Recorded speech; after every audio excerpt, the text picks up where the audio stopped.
Sasa msikize kwa makini.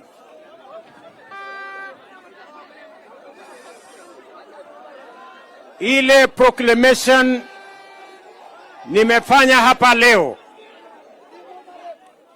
in the matter of the registration on and issuance of identification documents to persons from communities living in counties adjacent to Kenya's international borders. And this is the proclamation. Whereas residents of border communities have historically been subjected to extra requirements for vetting processes as a prerequisite for obtaining national identity cards. Whereas the Presidency and the National Assembly and other government offices have received numerous petitions from these communities decrying the extra requirements for vetting as unjust, unfair, discriminatory, and disenfranchising.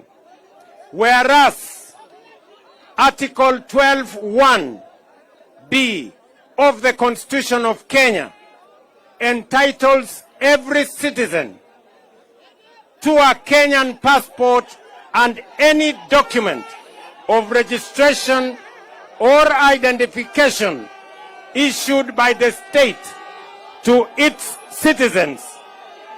Whereas Article 27(1) of the Constitution affirms that every person is equal before the law and guarantees all citizens the right to equal protection and benefit of the law, whereas Article 27(4) prohibits the state from discriminating directly or indirectly against any person on any ground, including race, sex, pregnancy, marital status, health status, ethnic or social origin, color, age, disability, religion, conscience, belief, culture, dress, language, or birth. Whereas the Registration of Persons Act obligates every Kenyan citizen above the age of 18 to register and be issued with a national identity card. Whereas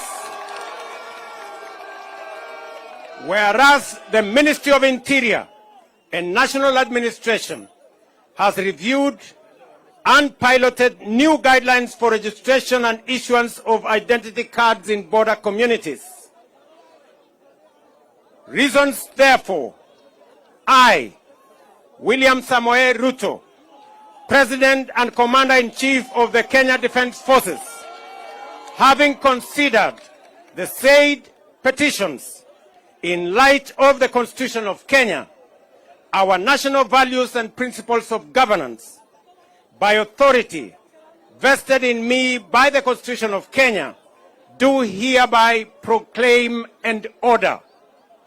Number one, that the extra requirements for vetting and ethnic profiling to which persons living within border counties are subjected to during registration and issuance of national identity documents shall be and is hereby discontinued.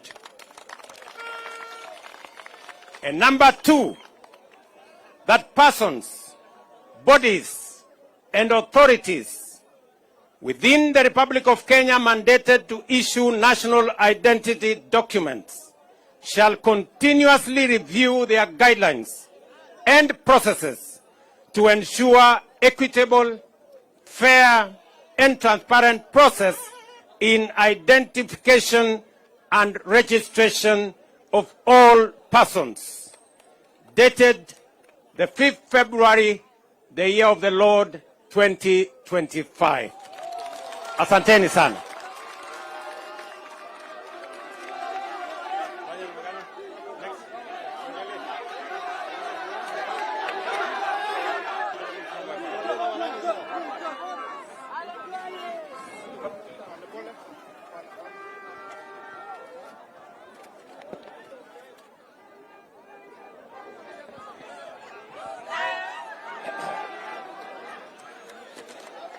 Aya, wangwana wa Wajir, hamjambo? Wajir, asalamu alaikum. Nyinyi askari, wacheni hawa na wananchi nani? Wewe wananchi hawa ni watu wazuri, wewe unawasukuma unawapeleka wapi? Wajir, hamjambo? Wajir, asalamu alaikum.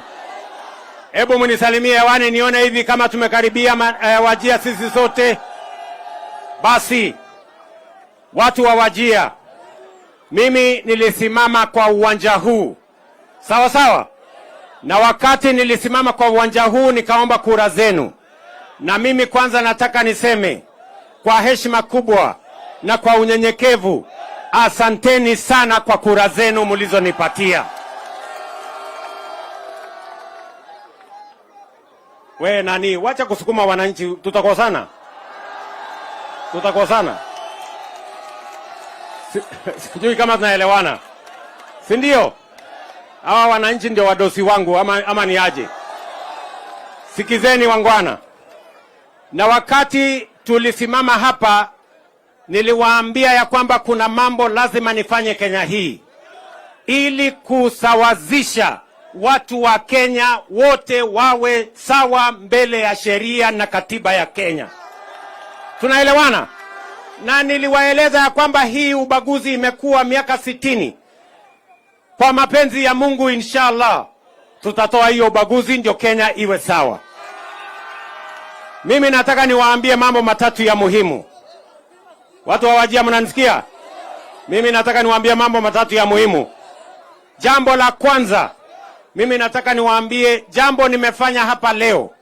Pale nyuma vijana, watoto wa Northern Kenya waliulizwa maswali mengi, wakafanyiwa vetting, wakafanyiwa kama wao sio wa Kenya ya kawaida. Na ndio leo, nyinyi mnanielewa? Na ndio leo nimesema kama kuna maswali itaulizwa, wale ile maswali inaulizwa iulizwe watoto wote wa Kenya.